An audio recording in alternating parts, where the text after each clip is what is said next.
તો કેમ છો મિત્રો? દેશી વસ્તુ અત્યારે લગભગ નાબૂદ થઈ ગઈ છે અને હાઇબ્રિડ વસ્તુ ખાઈ ખાઈને આપણે બધા થઈ ગયા છે ભૂંગરા જેવા. કા ભરતભાઈ? આપણે ભૂંગરા જેવા બધા થઈ ગયા છે હાઇબ્રિડ વસ્તુ ખાઈ ખાઈને, ખાતર વાળું ને દવા વાળું. પણ અત્યારે જે તમે આ ટમેટી બતાવો ભાઈ, આ ટમેટી એક વખત તમે જોવો અને હું તમને ટમેટું બતાવું. પેલા આ બાજુ આવી જાઓ, તમે માલ જોવો એક વખત. પેલા ઘરેણું છે સમજો,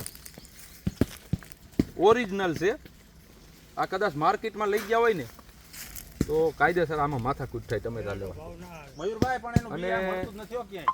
આનું બી જળતું નથી. એટલે હું તમને જણાવી દઉં કે ઓહો હો 1983માં હોનાર જ થયું ને ત્યાં આનો છોડવો તણાઈને આવ્યો હતો અને ભાઈ જોઈ ગયા ચોટી ગયો અને લીંબુડી માથે ટમેટા થયા તેદું આ બાપાએ એને હાંચવી રાખ્યું છે. અને આ ધડે એમ નથી ક્યાંય. આમ જો અહીંયા સુગંધ આવે છે, એક નંબર આવે યાર. આમ નાકોડા ખુલી ગયા. કદાચ આનું આમ શાક સેવ ટમેટાનું બનાવીને ભેરી ખીચડીને ઓલા સામીને રોટલી હોય, ઓહો હોય તો કાંઈ વાત. આ બાજુ લઈ તો ભાઈ, મોબાઈલ લઈ તો મને જરાક બતાવવા દે તું.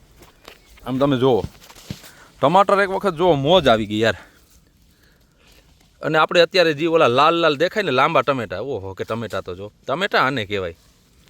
પણ ગમતા નથી માણાને. ખોટી વાત છે મુસા બાપા? ખાવું નથી, સારું નથી ખાવું.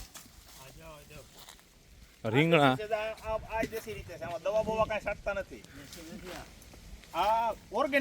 ઓર્ગેનિક કહેવાય, પ્યોર વસ્તુ. ટૂંકમાં આમાં કઈ ખાતર કે ખાતર દેશી મારે, બાકી બીજું કાંઈ કોઈ વસ્તુ નહીં. આ બાપા પણ ઘણી વસ્તુ જૂની જોવા મળે તમને. આ બાપાનું કામ એવું છે. અને એની હાચવણી સારી છે. જો હાલવણું છે અમારે. આ જો આ ભાજી અત્યારે રાખી છે વાવેલી પાછી. તાંજરિયાની ભાજી છે. વાહ. અને બગીચાની વૈસારે જો આમ તમને બતાવું દૂર દૂરથી પોપિયા ને એવું બધું વાવે. એટલે શોખ એવો હે, શોખીન જીવડો કહેવાય ને ભરતભાઈ. એટલે આ તમને કેવું લાગ્યું બાપાનું કામ જરાક અમને કોમેન્ટમાં કહેજો. બાકી અમને તો ટમેટા બહુ ગમ્યા. અને એક વખત પાકે ને એટલે શાક તો થાય જ. સેવ ટમેટાનું શાક બનશે થોડી ના. તમને બિયારણ ગમ્યું કે નહીં મને કોમેન્ટમાં કહો ને ચેનલને સબસ્ક્રાઈબ કરો.